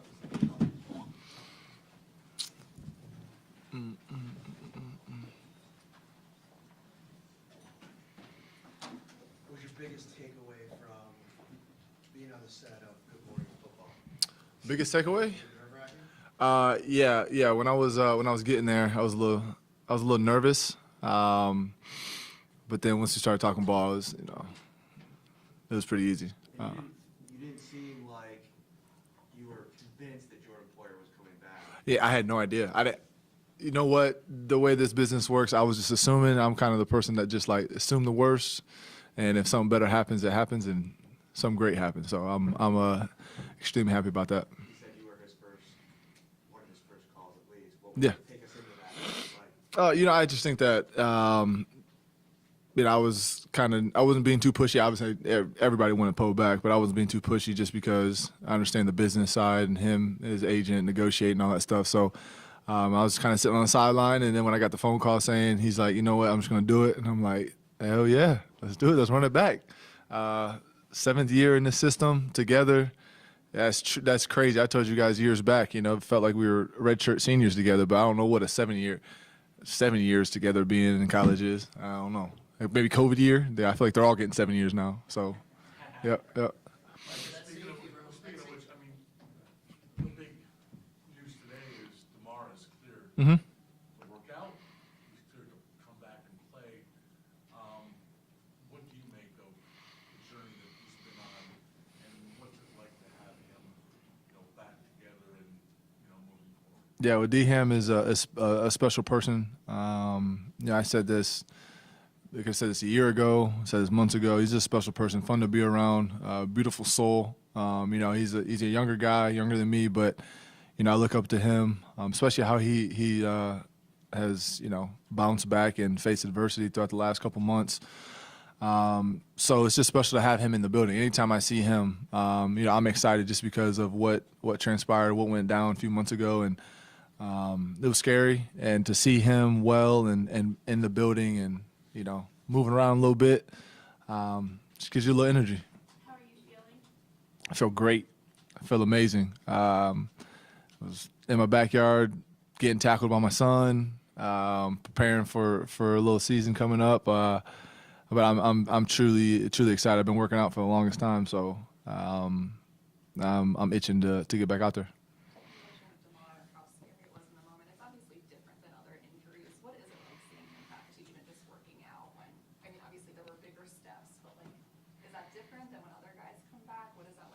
No, it's just like I said, it's just truly remarkable to see what happened.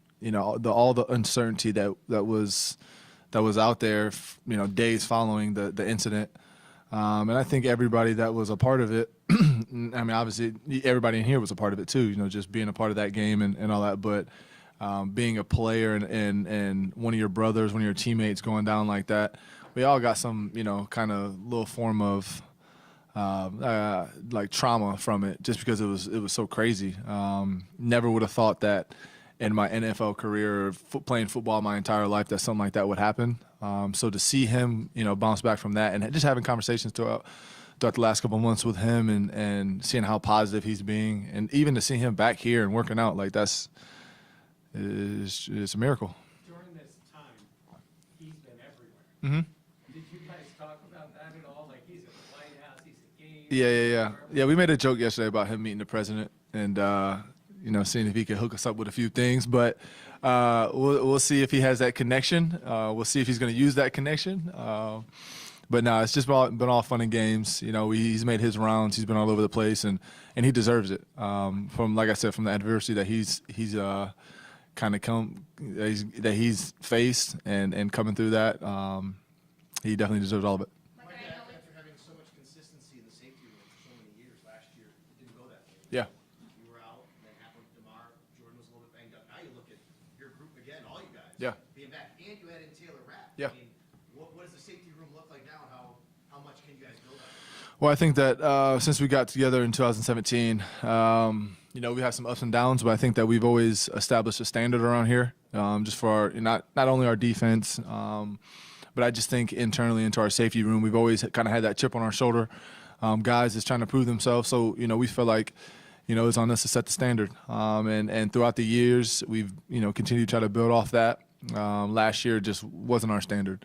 It didn't matter who was out there. We just felt like we didn't play well as a safety group. And so, that's on us. So we're, bouncing back this year and obviously got to stay healthy and we added some depth. So that's good to see. Micah, kind of along those lines, the secondary with you and Jordan being here, Tre'Davious a year removed from his injuries, is sort of well established. You lost Tremaine from the front seven. Mhm. You don't know maybe if Von will be ready week 1. So you have some question marks up front. Do you feel like this secondary going into this season really has to set the tone for this defense? I think it's everybody's job to set the tone. Obviously the guys that have experience, have been in the league for a while, understand the magnitude of starting fast in the season, and getting guys healthy like Vaughn, to have him come out there and help us along the way. That'd be awesome. But I think it's everybody's job. I think in the back end, we've always been able to make plays, but also at the same time, we need those guys up front to be able to, put some pressure on the quarterback and do all that type of stuff. So, we got some experienced guys in the back end, and we're gonna go out there and we're gonna try to fight. We're gonna try to take the ball away, do all that type of stuff. But it's gonna be a group effort for sure. Like, I know it's early, but what have your, first impressions been with Sean as taking over the defensive coordinator role now? I think it's cool. And I feel like, throughout the whole time I've been here, it's kind of been a group effort. You can tell, the coaches, they all say the same language, whether if it was Sean, whether it was Frazier, whether the position coaches, everyone's kind of had the same language, and that's trickled down to the players. So we all understand, what we have to do and how we can get better.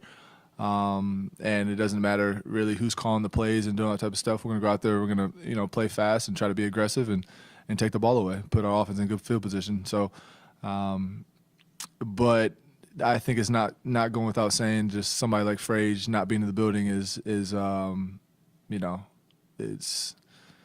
was such a good person for us for a long time. He's just a guy, a former player, someone that's been around the block, never too high, never too low. I've told you guys that before. So, I just again, it's going to have to be a group effort between everybody to kind of bring that to the defense. I think this time of year, this guy's in and out of the building, so it is what it is. I've spoken to him a few times. Micah, you've been on this team longer than anyone. I mean, talking about from college to high school, even Little League, you've been with this team 7 years, right? Last year, you had to basically coach the team. So what did you learn? What did last year teach you that would help you in this year's approach? Ooh, that's a good question. Well, I think that there's been a bunch of guys that have been here for 5+ years. I feel like for us to get over the hump, we have to play our best. We have to play our best ball.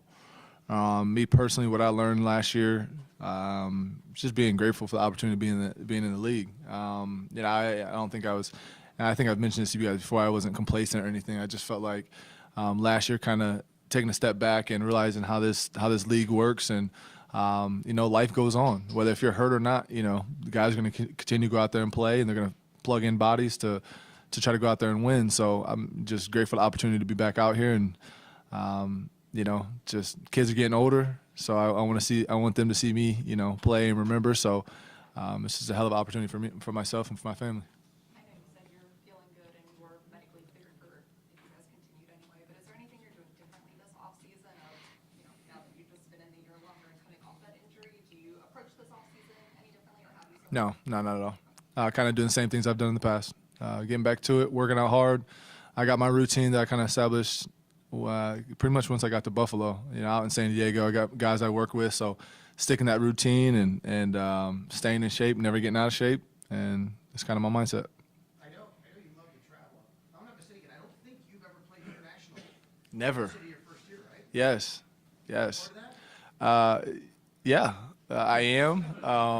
But I would much rather have a home game. But it is what it is. I feel like playing that game is something that you've seen throughout the years, especially last year. There were some really good games last year that of teams participating. So I'm excited. I know my family and friends are already making travel trips out of it, and somebody even asked me what I want to do after 'cause I think it's a bye week afterwards. If I want to go travel somewhere after, I'm like, you guys got a game to worry about. So, yeah, it's gonna be a fun game to be a part of, sure.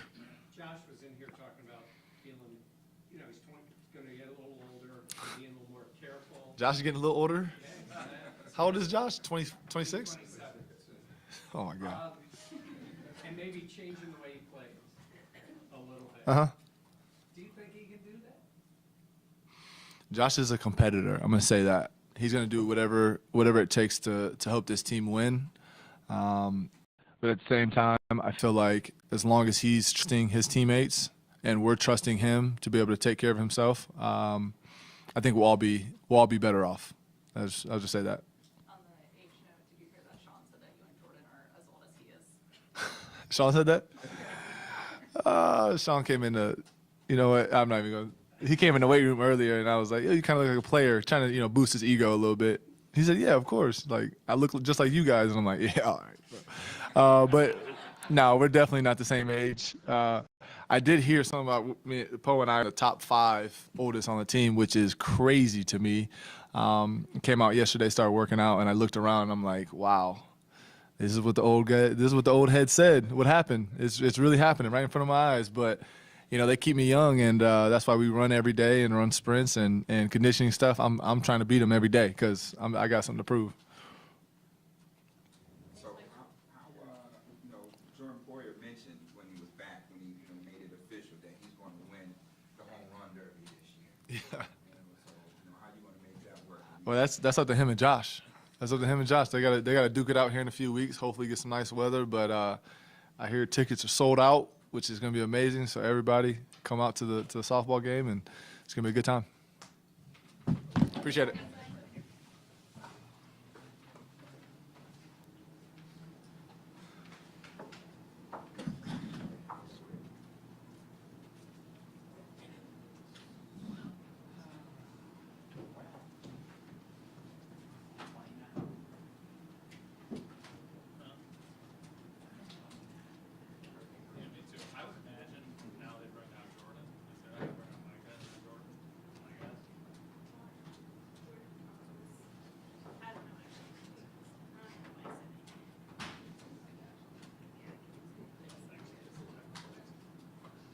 It's kind of hard to be in this weird level. Like, I don't want to write a package.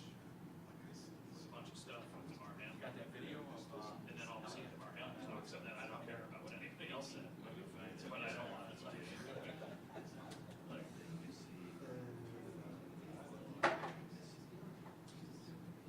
the plan is live, folks, not at 5. Live packet at 6.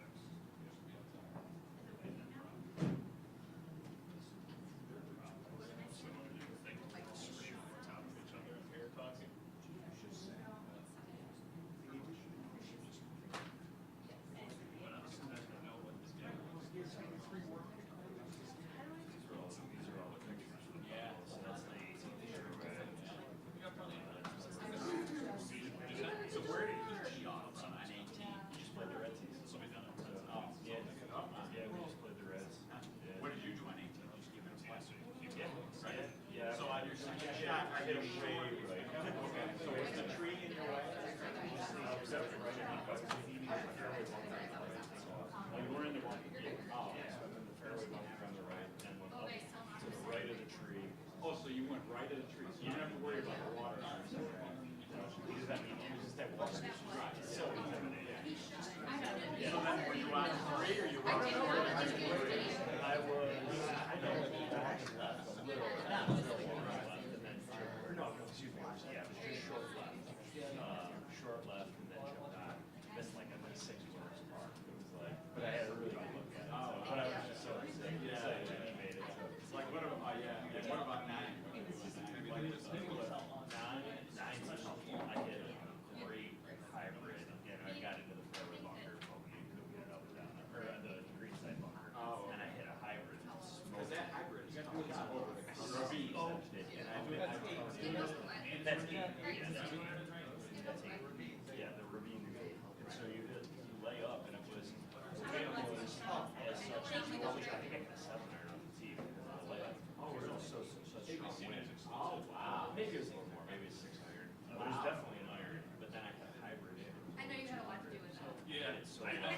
miss the bounce, you gotta do the bunker. If you get up, like on your, after your drive, if you get up to the cliff, if you got too close, would you worry about falling? Yes. Oh, yeah, oh, yeah. It's deep, steep. Where that is, and that's the picture there.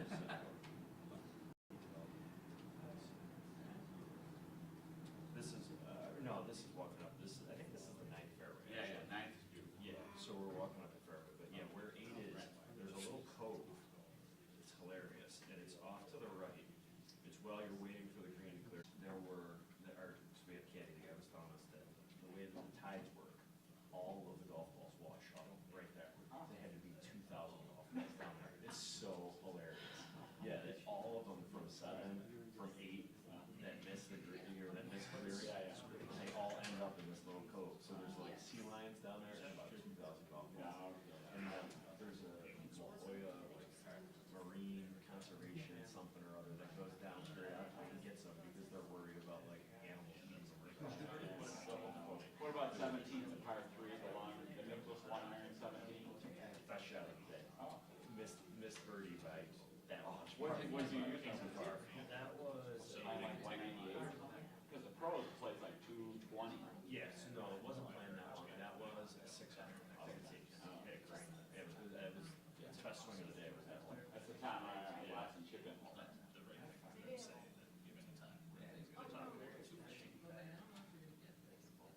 And then on either it's the par 5, either 5 or 6, where the second shot with the fairway off. Which one? 5 or 6 is a par 5.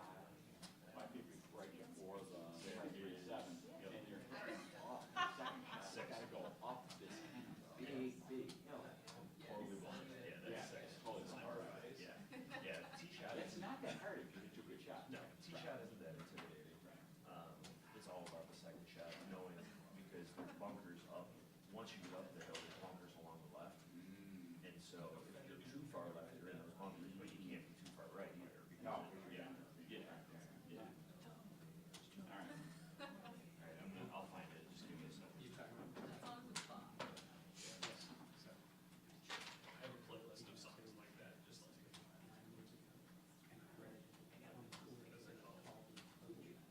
It's like, throwbacks, but it's like those kind of throwbacks. We're the only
How y'all doing? How are you? Great. Can't complain. I'm blessed. So, you know, first I want to just start with just saying I'm thankful and I'm blessed, you know. I'm blessed to have a wonderful medical staff and a wonderful trainers here who treat me with the care of their children. And that tender loving care just gives me confidence, faith, strength, just all the wonderful things, you know, just to keep going in this journey that I've been on so far. With that being said, also I would like to just say how thankful I am to have wonderful coaches and teammates here in Buffalo that just allow me to grow mentally.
At the end of the day, one of the things that we can say out of our legal market is that for every dollar that we put in, we're seeing that go back into those communities like the one I grew up in East New York, Brooklyn. And so that is a very personal thing to me to ensure that our tax dollars are righting the wrongs of the past and really starting to be reparative and restorative in its intent. Number two, these small businesses are by and large owned, right, by people who have been previously harmed themselves, as well as have been previously and historically disenfranchised and excluded. So you also are supporting your own community members in their ownership. And then last but not least, I'm really thrilled to see how many have reached out, how many are already starting to work with the resources in our office to develop their workforce. And so we also get the opportunity to make sure those same communities are the feeding into the workforce for the dispensaries as well. So why buy legal? Because it's a win-win-win, because we are protecting against public health and community safety, as well as the equity-centered goals that we have in this state.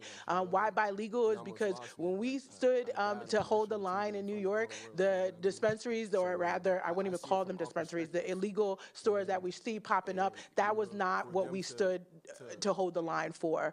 And why buy legal is because we're at the beginning stages of really demonstrating what excellence and equity in education looks like, not just here, but nationally and abroad. And this is the best way for us to get started. And so I'm really excited again to be supporting, and I want to congratulate the Office of Cannabis Management for an exceptional rollout, amazing videos, and I look forward to sharing and also seeing them in the New York City area as well. Thank you.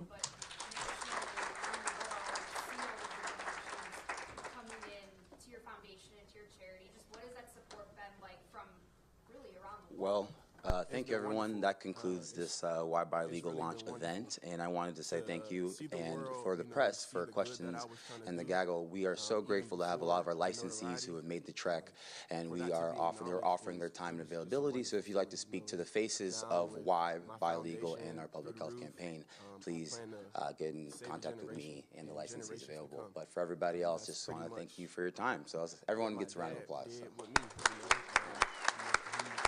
Didn't come from the best background, didn't have the most resources, but he always took me and my friends. Give us better opportunities. You know, he created AAU teams for us. He created community days, 3-on-3 tournaments, you know, anything just to keep us active and keep us off the streets, you know. And one of his biggest things is your peers or your biggest influences. So, you know, I kind of took that motto in myself even before all of this, you know, and wanted to do the same for the ones coming after me. And through my foundation, I plan on saving generations. Tomorrow, what's it like to, are you wearing your number 3 jersey? I'm trying to see. Is that your practice jersey? I just worked out. Yeah. Oh, This is just a little, this is just Bills gear. But were you we didn't get to see you work out. Were you wearing a number 3 jersey while you were working out, or have you put on your practice jersey? And what was that like to do so yesterday when you did it? Well, we're just working out. We're not playing football technically yet, you know. So I'm day to day with it, you know. I'm just taking it one day at a time. That's where I'm at in this process. Anytime I try to think too forward, you know, it gets cloudy. So I'm riding the roller coaster of emotions. I'm taking it one day at a time, and I'm trusting God, you know. I'm walking by faith. Jamar, you've had to be so singularly focused to get to the NFL. It takes so much to do that. With all your experience and everything you've been through, has your perspective on actually playing and being in the NFL and the game of football changed? Or will you not know that until maybe it gets a little bit closer to playing the game again? Well, you know, like you said, it's kind of like my perspective has always been, even before this situation, it was a blessing, even just to make it to the NFL. But to make it out of my situation almost without a scratch on me, and to have all the blessings coming my way, you know, it's just been one of those things where I'm just trying to figure out the best way to repay it, you know what I mean? And I've been beating statistics my whole life, you know, and some people might say that coming back to play might not be the best option. But that's their opinion. And like I said, I've been beating statistics my whole life, so I like my chances here. DeMar, when did you reach the conclusion that you knew that you wanted to come back? And what was the process like in you arriving at that decision? Well, sitting in the hospital bed, I think maybe that Saturday, I think there were some games on. And, you know, this is around the time where I'm going through a lot in my head, just trying to process everything that was going on. But just watching teams play, watching other safeties play, that's where I seen and felt my love for the game. And that's where I was just like, I don't want to be done yet. But, you know, it was an extensive process to go through for medically, you know, to get cleared and meet with doctors and go here, go here, go here, go here. So it was a lot of hurdles to go over and a lot of steps to take necessarily. So I would say then. Two more. I know that Brandon said that you're fully clear, everything's you're out there working, but is there a process still? Do you check in with doctors? How does this work? Or are you just basically going about your business unless you need to? So I pretty much had my last appointment on Friday, which was a checkup. And he pretty much recommended me to go back to playing in a way, because he said it would be good for the mental health aspect of things, and which I agree, you know, and just being around my teammates, the camaraderie of the sport of football, you know, that's what makes this sport the best in the world, is the brotherhood that it creates, the unity that it creates between all people of all aspects of life and just different journeys, you know, it brings them together for one common goal. And, you know, I feel like that's a direct correlation of what happened to me that night, you know, just bringing people together in prayer, love. But that's what this sport does as well. So my heart is in it completely. And, you know, it takes a lot to be great in this game. And I got a long way to go. I got a long journey to go, but I'm committed to it each day, day in, day out. So I thank everybody for being on this journey with me.